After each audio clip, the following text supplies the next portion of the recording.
Aquarians 5 March 2025। Let's see कि 5 March 2025 का divine message, God is guidance, universal message क्या है। आज यूनिवर्स आपसे क्या कहना चाहते हैं, आज के दिन आपको क्या जानने की ज़रूरत है। ये गाइडेंस आपकी किसी पर्टिकुलर सिचुएशन के रिगार्ड में हो सकता है या फिर ये आज की ओवरऑल सिचुएशन हो सकती है। लेट्स सी एक्वेरियस की आपके लिए क्या गाइडेंस हमारे पास आता है 5 मार्च 2025 के लिए।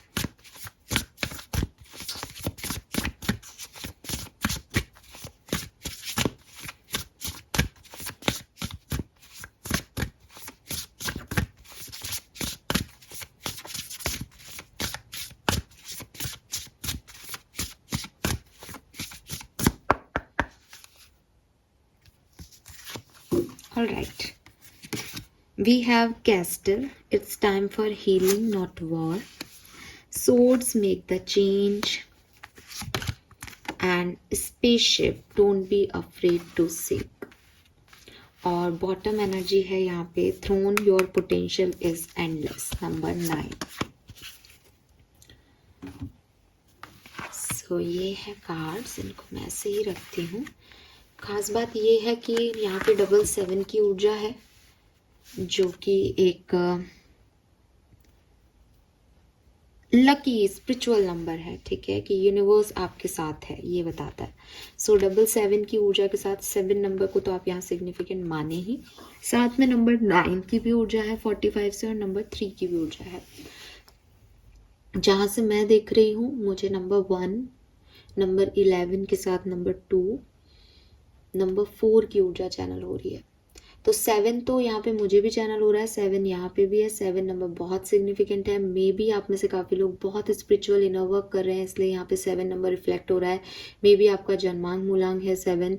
मे बी जुलाई का महीना आपके लिए सिग्निफिकेंट है। 7 आपकी डेट ऑफ बर्थ भी हो सकती है। लेकिन 7 नंबर, 4 नंबर, 1 नंबर, 11 यानी 11 नंबर, 2 नंबर, 9 और 3 नंबर सिग्निफिकेंट है यहाँ पे आपके लिए, ठीक है। काफ़ी नंबर्स हैं आज के दिन।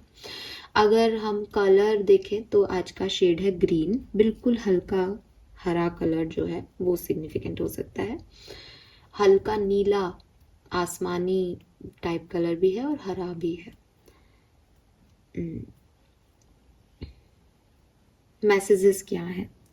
सो सबसे पहला जो मैसेज मुझे आपके लिए यहाँ पे इस पूरी 4 कार्ड से मिल रहा है, ओवरऑल जनरल मैसेज जो मुझे मिल रहा है वो ये कि हो सकता है लाइफ में बहुत कुछ सही नहीं लग रहा हो एक्वेरियस, लेकिन इस पर्टिकुलर सिचुएशन में आपको डरने की ज़रूरत नहीं है या आपको अपने ऊपर डाउट करने की ज़रूरत नहीं है।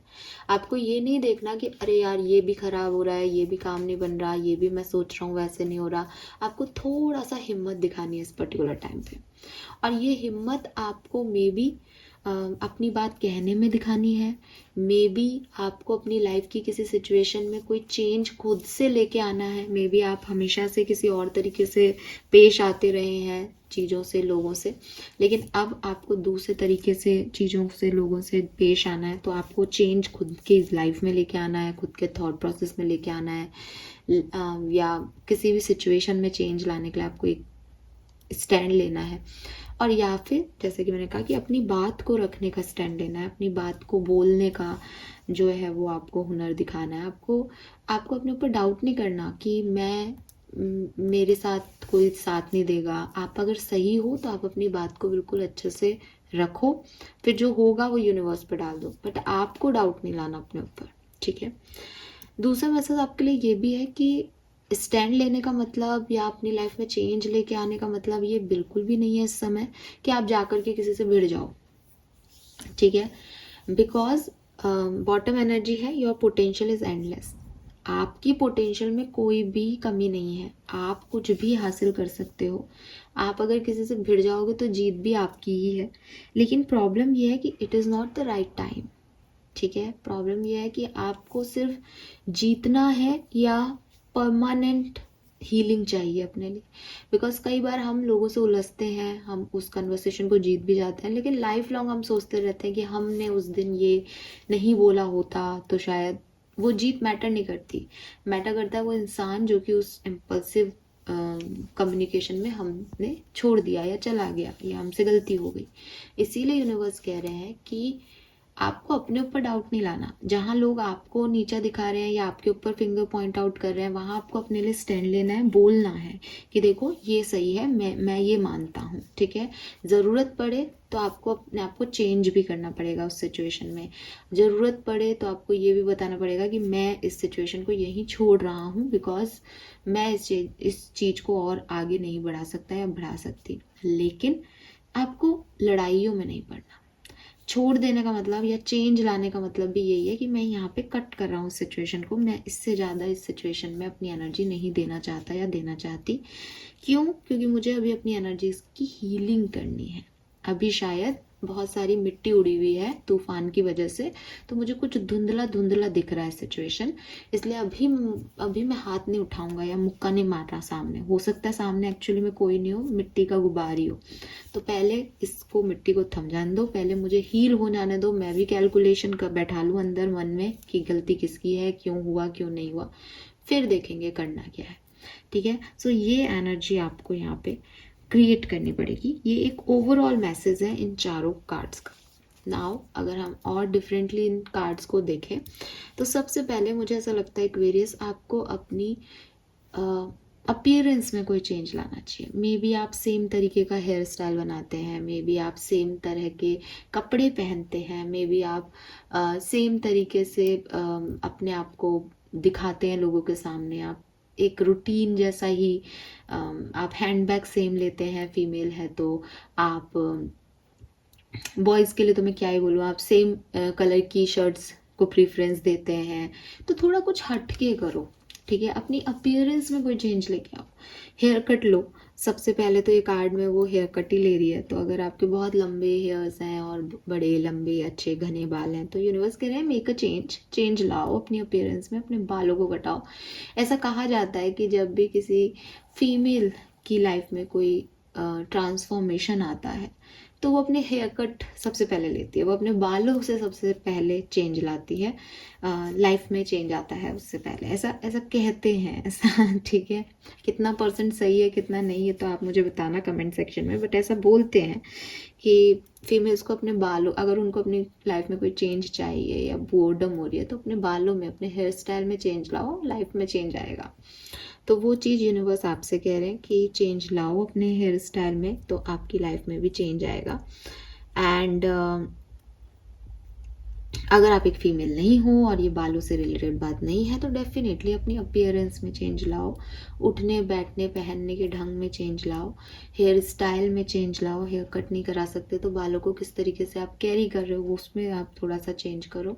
इवन इंक्लूडिंग अगर ये आपकी ओन पर्सनैलिटी नहीं है तो मे बी आप जिस एनवायरनमेंट में उठते बैठते हो ये वहाँ की स्थिति के बारे में है कि चेंज लाओ। जब आपका आउटर एनवायरनमेंट बदलता है, जब आप अपने आप को चेंज करने के लिए थोड़े बहुत चेंज होते हो तो अपने आप जो है आप अट्रैक्ट करते हो चेंज को, क्योंकि आपने उसकी शुरुआत कर दी कि मुझे ये चीज़ पसंद नहीं है, मैं बदलाव ला रही हूँ, मैं अपने थॉट में बदलाव ला रही हूँ, मैं अपनी पेरेंट्स में बदलाव ला रही हूँ। तो अपने आप चीज़ें चेंज होती हैं आपके लिए, एनर्जी बदलती है, तो ये वो ज़रूरी है।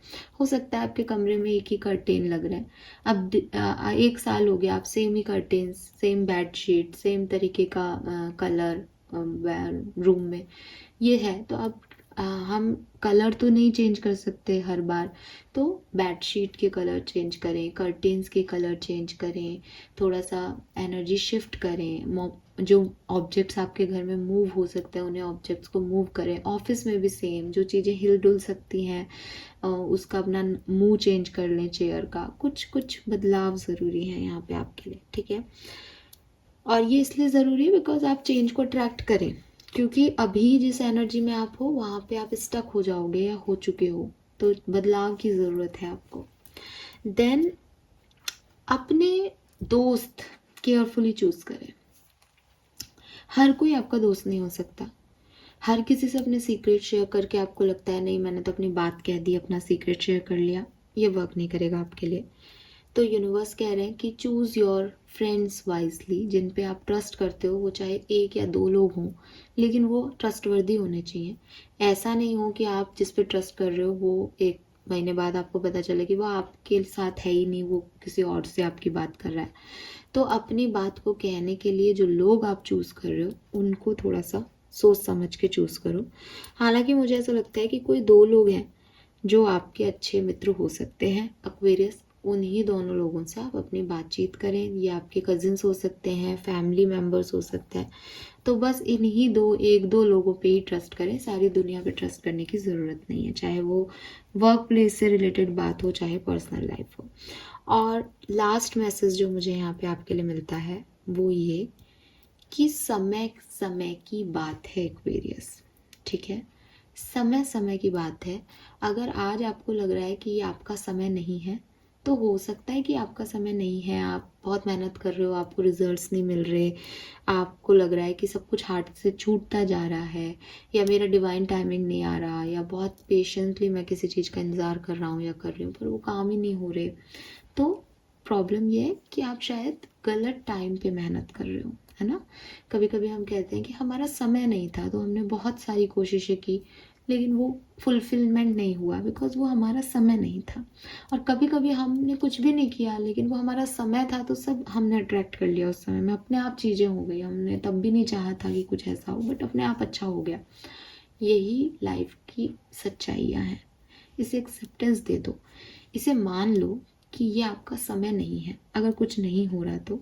या अगर आपको लगता है कि मैम ऐसे मान करके कर्म करना छोड़ दें क्या, तो कर्म तो आप छोड़ोगे तब भी वो जो छोड़ा है आपने वो भी कर्म ही है आपका ठीक है ना? सो आप कर्म से कभी नहीं बच सकते, कर्म तो आपको करते ही रहने हैं। लेकिन फल की इच्छा या आउटकम की वजह से टेंशन लेना, स्ट्रेस लेना, रोना धोना, इन सब से बचना है। और इन सब से यही समझ के बचा जा सकता है कि अगर मैं मेहनत आज कर रहा हूँ तो हो सकता है रिजल्ट मुझे मेरे अच्छे टाइम पे मिलेंगे, लेकिन मैं तब तक इंतज़ार कर लूँगा बिकॉज मैं वर्दी हूँ, मैं उस रिज़ल्ट को ग्रेसफुली जो है डिज़र्व करता हूँ, तो वो मुझे मिलेगा ही मिलेगा। हो सकता है आज नहीं मिल रहा, कोई ग्रह दशा ऐसी है, कोई अच्छा समय नहीं है मेरा, या अच्छा छोड़ो मेरा समय ही नहीं है अभी, तो ठीक है, इट्स ओके। तो ये चीज़ समझे कि हर समय सबका नहीं होता, ठीक है? और ये बहुत सिग्निफिकेंट मैसेज है एक्वेरियस आज का, जो कि मुझे कैस्टल का कार्ड दे रहा है। कैस्टल का कार्ड कह रहा है कि महल था कभी यहाँ पे लेकिन अब कुछ बचा नहीं। तो हो सकता है आपकी लाइफ भी ऐसी हो कि बहुत कुछ था आपके पास लेकिन अब कुछ बचा नहीं और अब कुछ समझ में नहीं आ रहा, तो शांति से बैठ जाओ, ठहर जाओ। भागा दौड़ी ज़रूरी नहीं है, सब कुछ अचीव करना ज़रूरी नहीं है। कोई चीज़ टूट के बिखरी है तो उसको समेटने में टाइम लगता ही है, जल्दबाजी नहीं करो, ठीक है? अपने ऊपर कॉन्फिडेंस रखो, अपनी लाइफ में धीरे धीरे बदलाव लेके आओ, अच्छे लोगों का चुनाव करो जो आपका साथ दें, आपके सपोर्ट में खड़े हों, आपको एटलीस्ट इस समय में अकेलापन ना महसूस होने दें। चीज़ें आगे बढ़ जाएंगी तो आपको खुद को ही लगेगा कि हाँ अब सब ठीक है। Fine, so this is all for you Aquarians. Let's see कि आपका कर्मा मैसेज क्या है आज का। ओके, ये लूँगी मैं। 5 March 2025 Aquarius, show some loves to animal. तो आप में से काफ़ी लोगों को कहा जा रहा है कि आप एनिमल्स के साथ टाइम स्पेंड करें, आपको अच्छा लगेगा। और मुझे पता नहीं क्यों लग रहा है कि यहाँ पे तो एनिमल्स आए हैं लेकिन मुझे यहाँ यूनिवर्स के साथ कनेक्ट होने को भी आपको अच्छा लगेगा। आप मेडिटेशन करो, योगा करो, बिकॉज यहाँ पे काफ़ी यूनिवर्स की एनर्जी है। अगर आप देखोगे अलग अलग प्लैनेट्स हैं, और मुझे इसीलिए यहाँ पे मैसेज भी मिलता है कि प्लैनेटरी पोजीशंस जो हैं आपकी वो बहुत आपके फेवर में काम नहीं कर रही अभी, इसलिए आपके काम बन नहीं रहे। जिस दिन ये फेवर में काम करेंगी उस दिन चीज़ें ठीक हो जाएंगी। एंड म्यूज़िक से कनेक्ट हो, म्यूज़िक आपको किसी से जोड़ेगा, या म्यूज़िक जो है आप सुनोगे तो आपकी हीलिंग होगी, तो म्यूज़िक से जुड़ो। एनिमल का कार्ड्स है तो आप एनिमल्स से भी जुड़ सकते हो। Fine, this is all for you. Thank you so much reading को देखने के लिए। चैनल को लाइक और सब्सक्राइब कीजिएगा। Bye bye.